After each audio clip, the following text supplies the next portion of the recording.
Hello and welcome. Today I'm going to help you change your date and time in Windows 10. So on a new computer, you might have a date or time that is incorrect, and you can tell by looking at your taskbar and going over to the spot where the time is usually displayed. What you want to do is right click on the date and time. Make sure to right click and not left click because you'll get a different menu option that'll pop up. So when you right click, you get this menu that shows you an option to adjust date and time. You want to left click that, and then you'll be presented with the settings panel, which displays the date and time. You can also get to this same exact window by going to the search bar and typing in date and time. But for this, let's continue.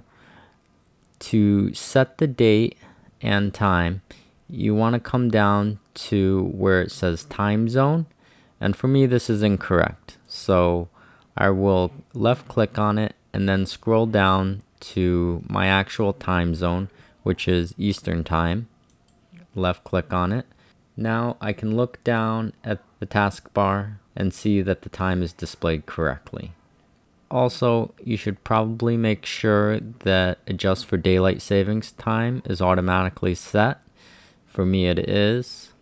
If any of this doesn't work for you, you can also set the date and time manually.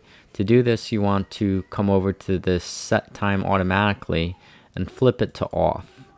Once it's off, the button to set the date and time manually will change from the disabled button to the enabled, and you can click change. Once you click change, it'll pop up with this window where you can manually select your month, day, and year, and then also input your time as needed.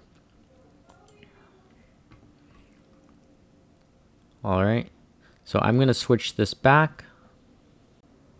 After you've finished adjusting your date and time in Windows 10, the changes will be automatically saved, and all you have to do is X out of this window. Thank you for watching. Please remember to comment below, rate this video, and subscribe for more content.